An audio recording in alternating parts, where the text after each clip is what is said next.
Une famille de voyageurs arrive à Nido. Aujourd'hui, elle arrive depuis Delémont.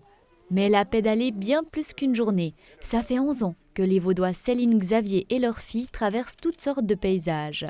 Naïla, âgée de 8 ans, a déjà parcouru près de 20 000 km sur son vélo et sa petite sœur de 4 ans, Phoebe, suit le mouvement.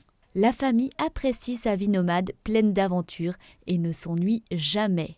Les principaux défis finalement qui sont devenus une routine pour nous, au début c'était peut-être de trouver de l'eau et un endroit pour dormir. Parce que quand on ouvre la toile de notre tente le matin, on ne sait pas où c'est qu'on va dormir le soir. On roule à peu près 50 km par jour, mais on ne sait jamais où c'est qu'on va dormir. Donc au début c'était plutôt un défi qui est devenu complètement normal. Donc là on sait qu'on va trouver un endroit en sécurité chaque soir. La famille a parcouru le monde. Depuis la Suisse, elle s'est rendue en Nouvelle-Zélande. Elle a traversé l'Asie, la Russie et l'Amérique du Nord.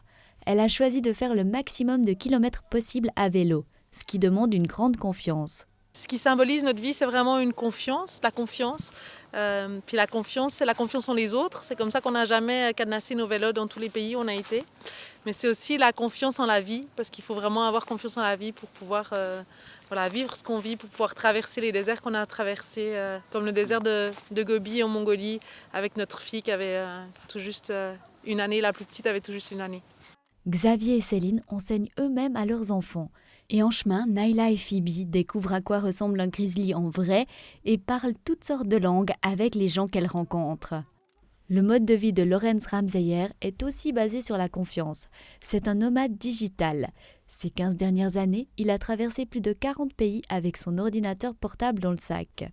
Aujourd'hui, ce mode de vie devient de plus en plus attractif, et également pour les familles, car avec le progrès technique, il est possible de travailler à distance.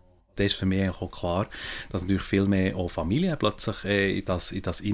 est clair qu'il y a de plus en plus de familles nomades, mais peut-être qu'elles passent plus de temps au même endroit, ne changent pas de destination chaque semaine et restent plutôt quelques mois dans le même lieu, ce qui permet de créer des contacts avec d'autres familles nomades et de donner un enseignement aux enfants. Dans 40 pays, il est déjà possible d'obtenir un visa pour télétravailler. Il permet de vivre dans un pays étranger.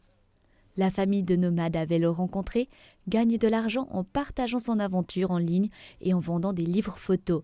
Leur prochain livre sera disponible à la fin du mois.